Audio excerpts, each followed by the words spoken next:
En un pequeño pueblo, olvidado por el tiempo, existía una antigua estación de tren que ya nadie usaba. El edificio estaba cubierto de musgo y las vías, corroídas por el paso de los años, parecían llevar a ninguna parte. Sin embargo, los más viejos del lugar susurraban historias sobre un tren que, en ciertas noches de niebla espesa, aparecía como un espectro entre la oscuridad.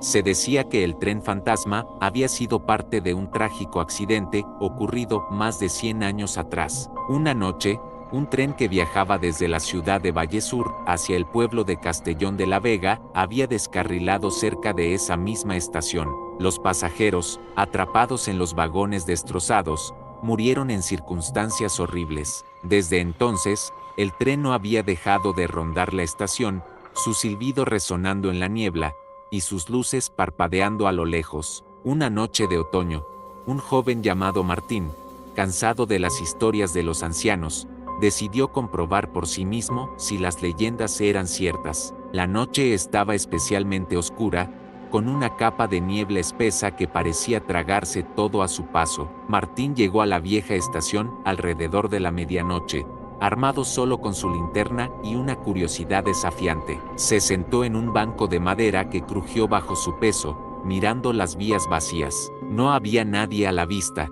y el aire estaba pesado con la humedad de la niebla. Estaba por darse por vencido y regresar a su casa cuando escuchó algo que lo hizo helarse hasta los huesos, un débil silbido. El sonido era distante, pero se acercaba rápidamente. La niebla empezó a agitarse, y las luces de la estación comenzaron a parpadear.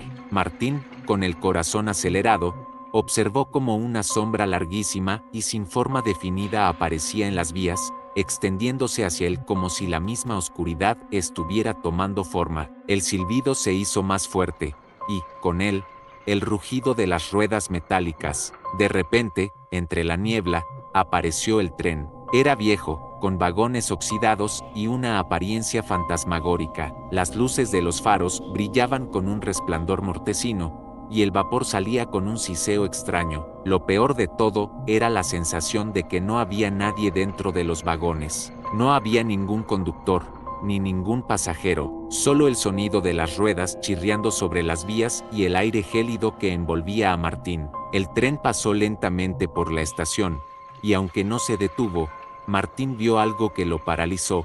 En una de las ventanas, una figura apareció por un breve segundo. Era una mujer, de rostro pálido y ojos vacíos, que lo miró fijamente. Cuando sus miradas se cruzaron, Martín sintió un escalofrío recorriéndole todo el cuerpo. En un instante, la mujer sonrió, pero no de una forma amable, sino con una expresión fría y vacía, como si se estuviera burlando de su terror. El tren siguió su camino, perdiéndose en la niebla, y el silencio volvió a caer sobre la estación. Martín permaneció inmóvil durante unos minutos, sin saber si lo que había visto era real o producto de su mente. Pero cuando se levantó para marcharse, notó algo extraño en las vías, un pequeño objeto metálico brillante. Era una vieja medalla de tren, con la inscripción Vallesur Castellón, la misma ruta que había descarrilado hacía tantos años. La medalla estaba cubierta por una capa delgada de óxido, pero cuando Martín la tocó,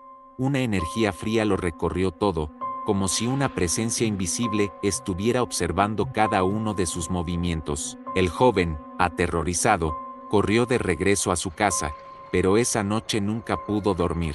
Desde entonces, cada vez que pasaba cerca de la estación, sentía una extraña sensación de estar siendo observado, como si el tren lo estuviera esperando, siempre a la vuelta de la esquina, listo para llevarlo a un destino desconocido. Sígueme para más historias, deja algún comentario.